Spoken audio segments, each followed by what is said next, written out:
What's up, JEFusion fans? This is Philip, and welcome back to another video. So, as of this recording, Super Sentai has just ended. 50 years of adults wearing multicolored suits to fight giant monsters while piloting giant robots to save the world. It all ends today with Gozyuger episode 49. So, as I am going to talk about Gozyuger episode 49, I will talk about this episode in complete detail and probably talk about things about the show in general. So, again, because I am talking about a lot of things about what happened within Gojuger episode 49. So, needless to say, there are going to be spoilers in this video. So, make sure that you've watched the final episode of Gojuger before continuing. Otherwise, enjoy. And for this occasion, of course, I had to wear my Super Sentai 50th anniversary shirt. Of course, this has to be red because everybody's in it. And I also have here my trusty Gojuj, or my trusty Tegasword and Tegasword Red Ring. So apparently I forgot to turn this guy off. But anyways, let's talk about what happened within Gojuger episode 49. So yes, I'm going to have these in my hands for the duration of this video.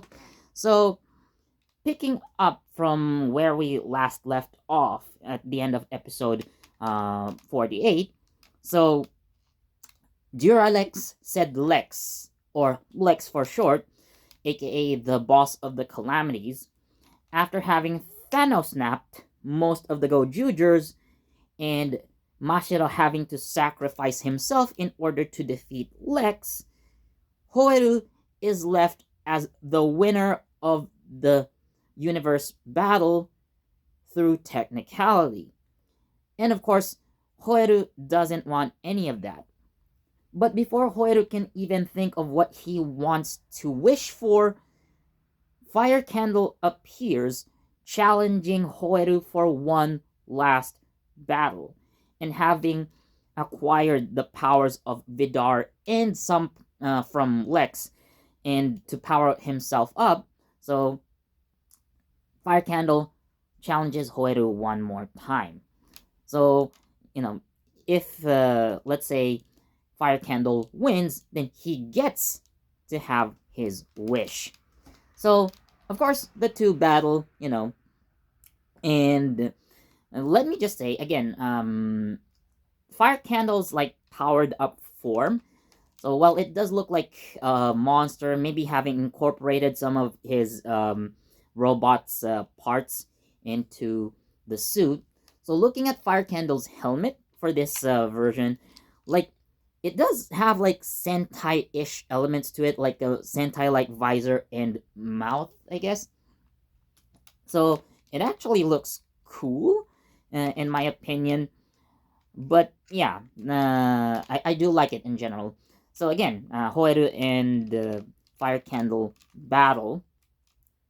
And during this battle, Fire Candle realizes what he actually wants.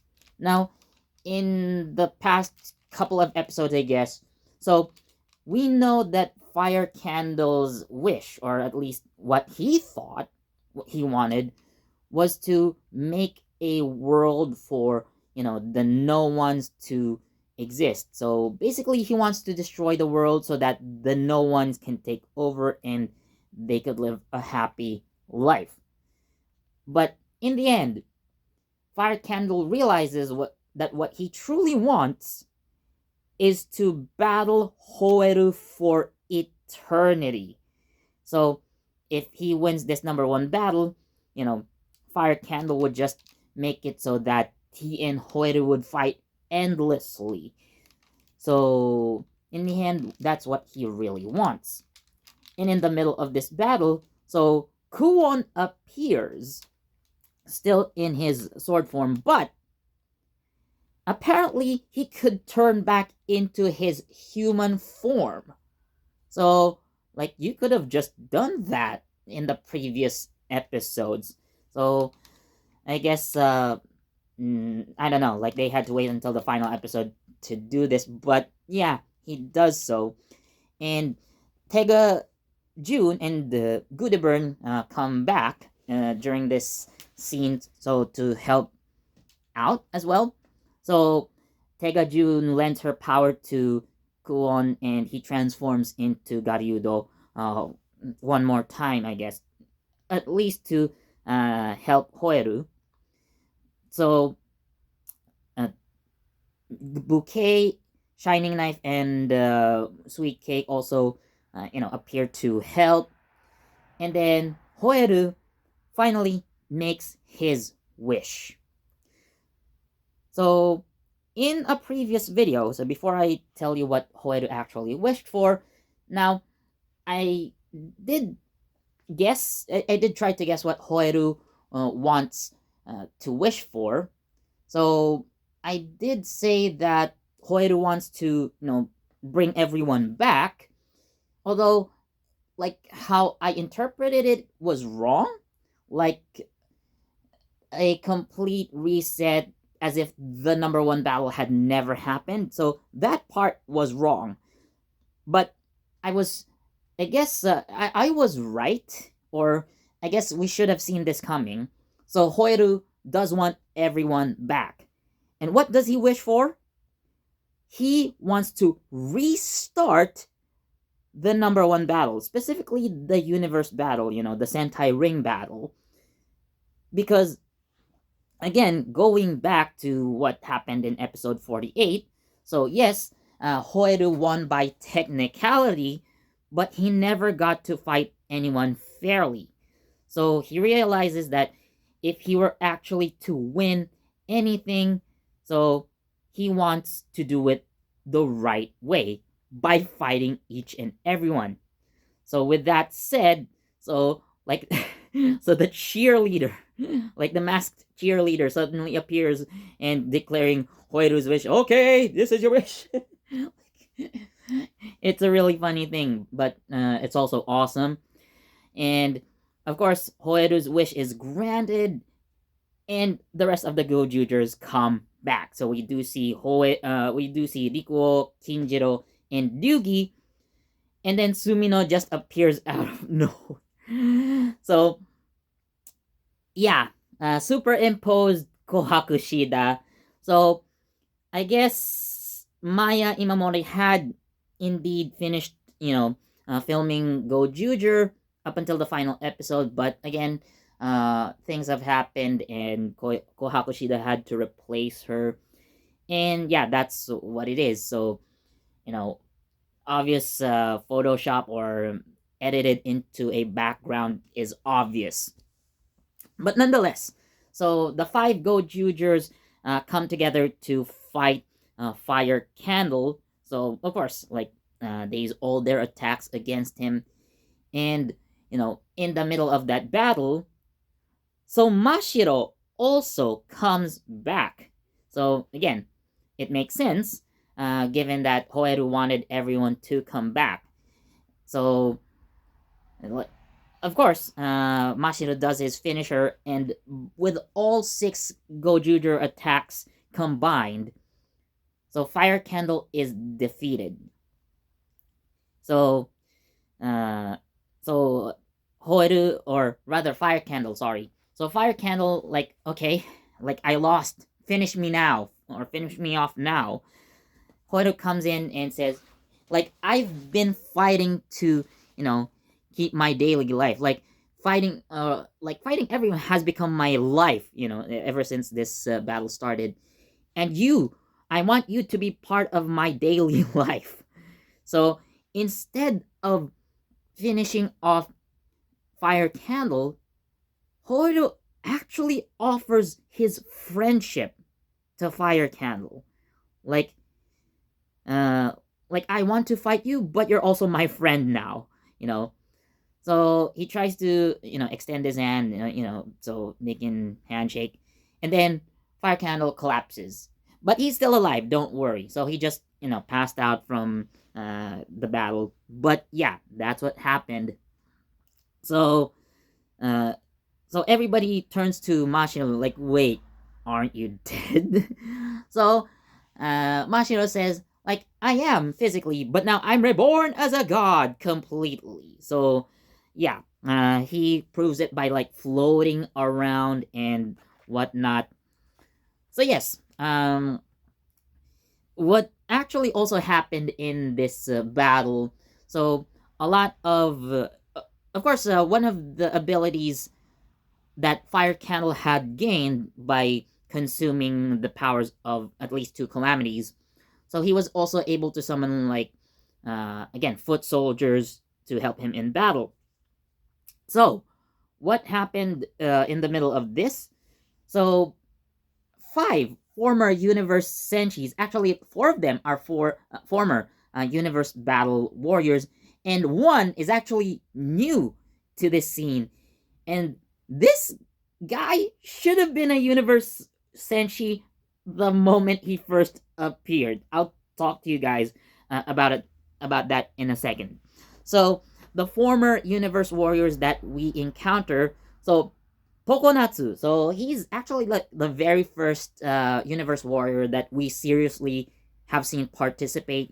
As somewhat of a major character while he was around.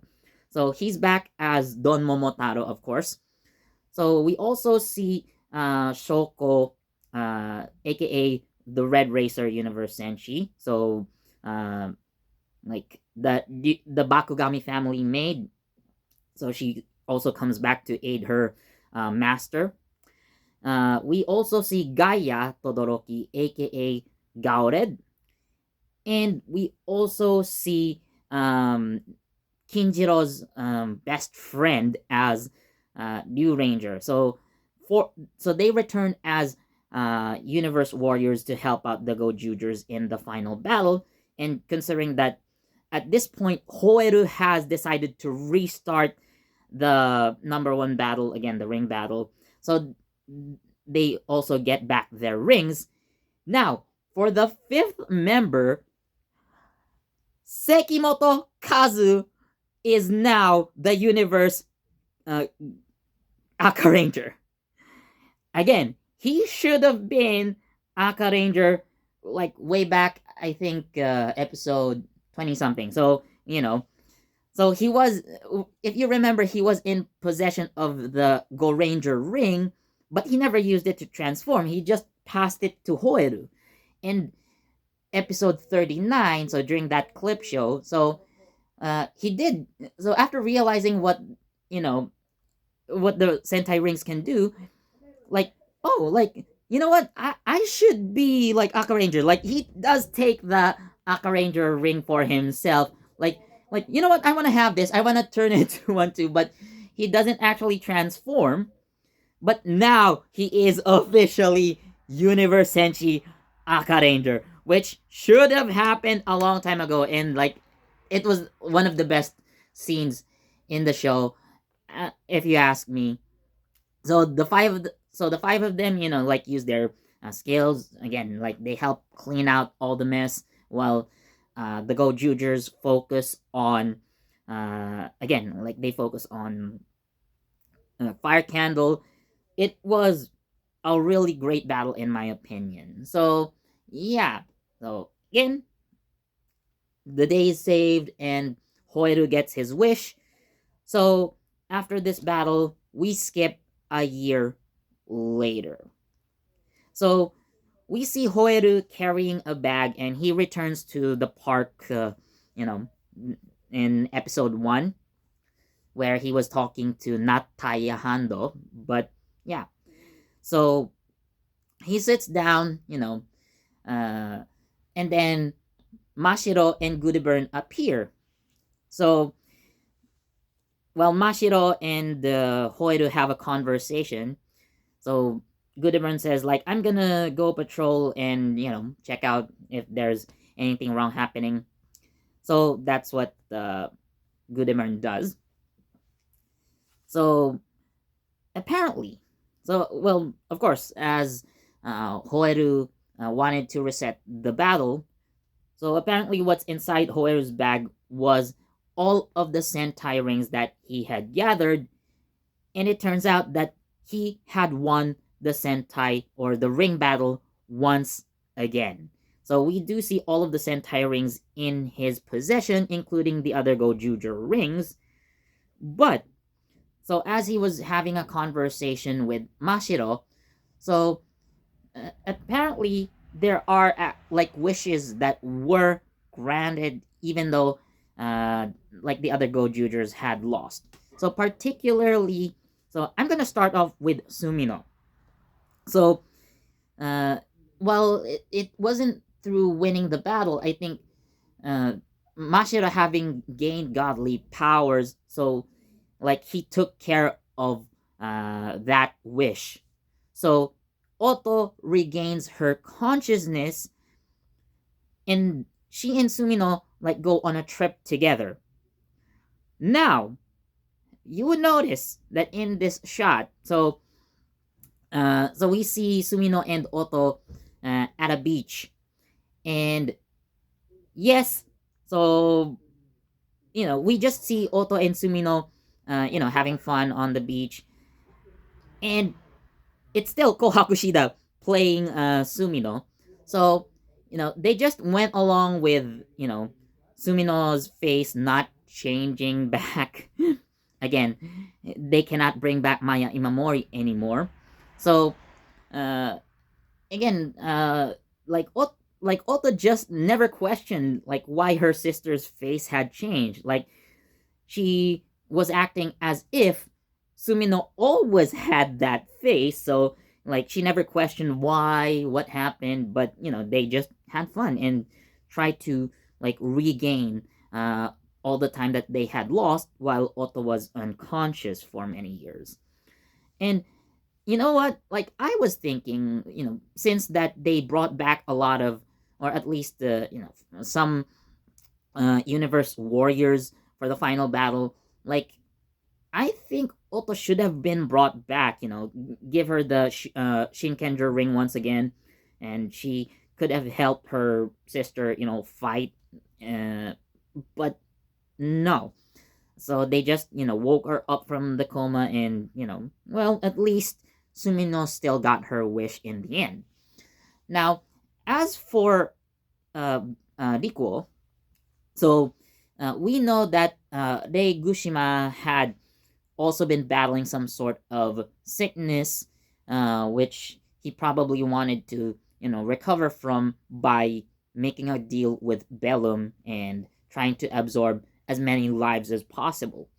So, with probably Mashiro's help, so they actually recovers and attends Rikuo's live performance. So, again, all's well that ends well for Rikuo as well.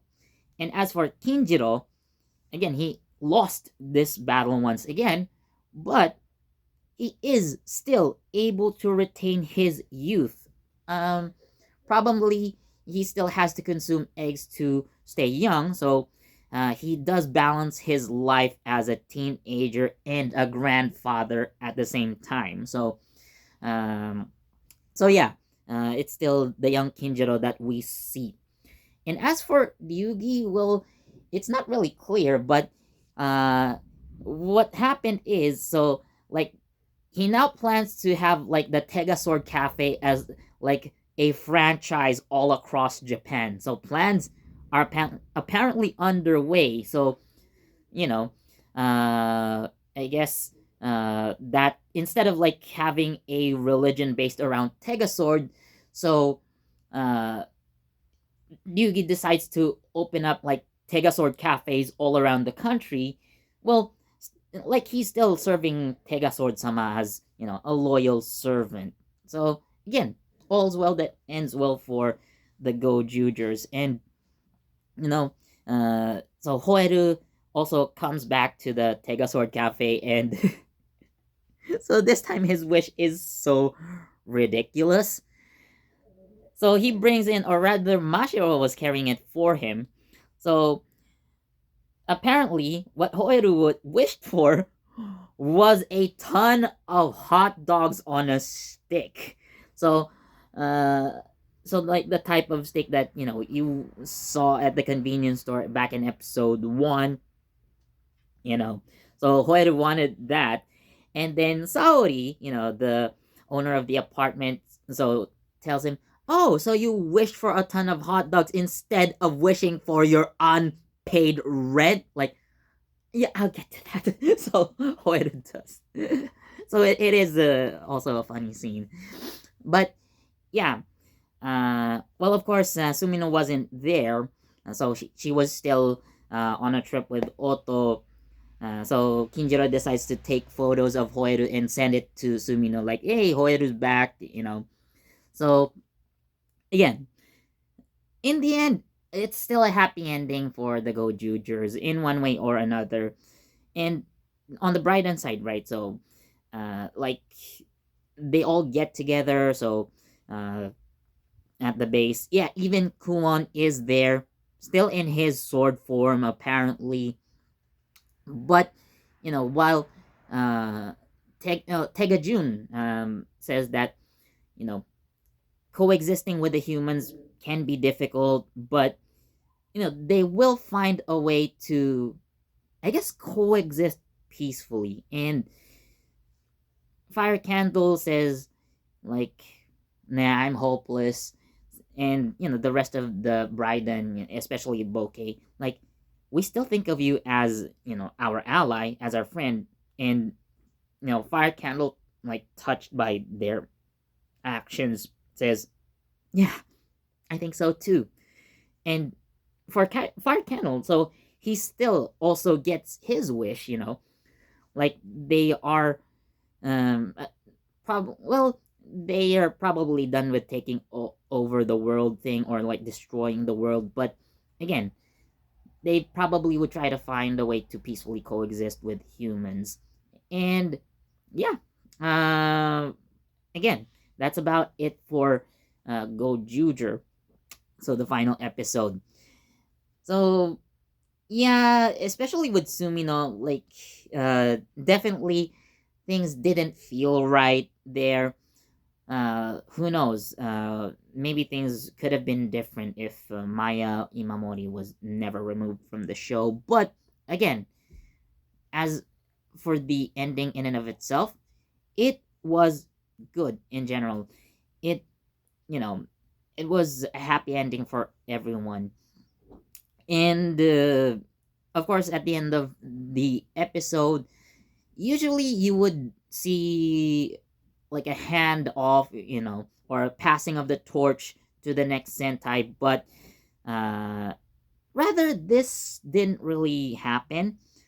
So in the end, so we saw Gavin Infinity, and like he obtains like the Gavin Infinity ring, so the Sentai ring, and that was it. So, you know, like what I had in mind. So, uh, maybe Goju Wolf could have given Gavin Infinity the Gavin ring, and then he runs off to meet up with all the other Reds at least, and then they all wave one final goodbye to everyone.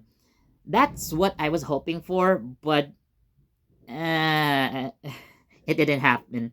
But nonetheless, so we do see at least Gavin Infinity, like, uh, in a way. So with him receiving the Gavin ring, so yeah, like this is his passing of the torch moment, and yeah, we are going to see Project Red's very first entry, Gavin Infinity, next week.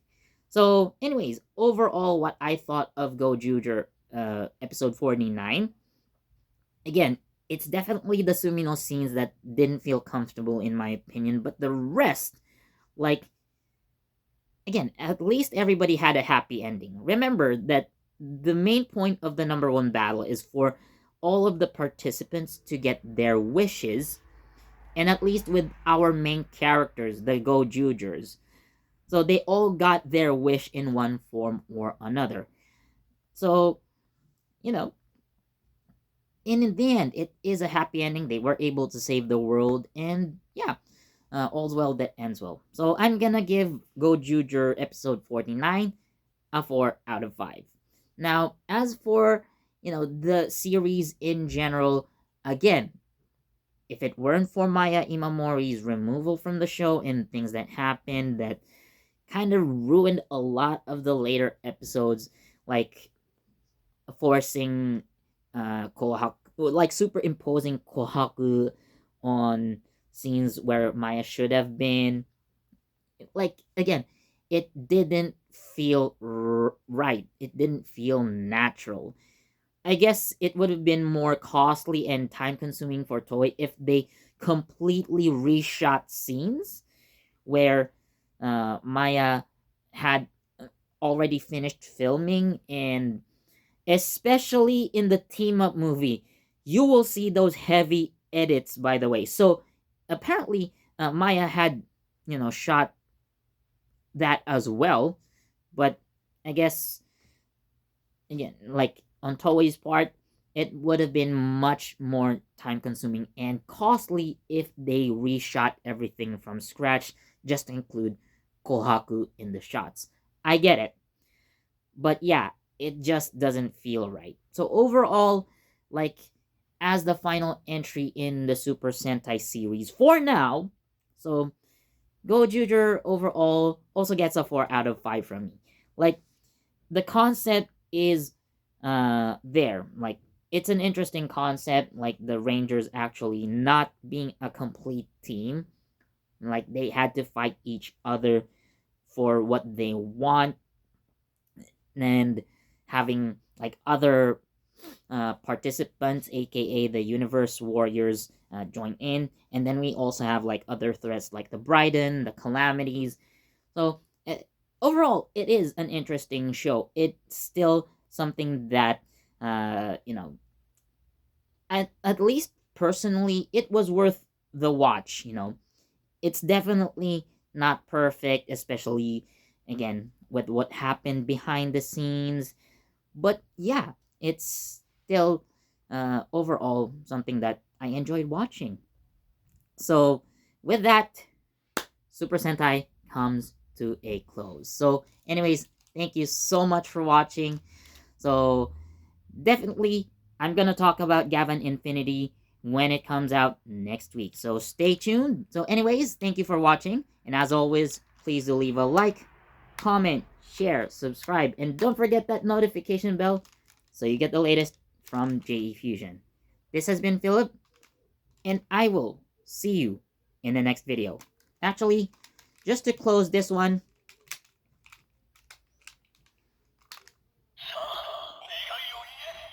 let's do this one more time. Engage! Or engage. So one more engage, and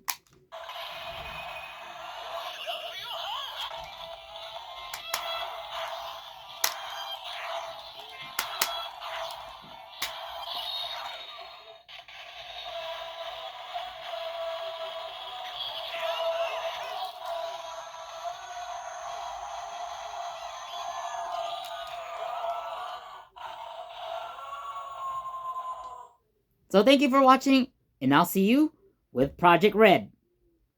Bye!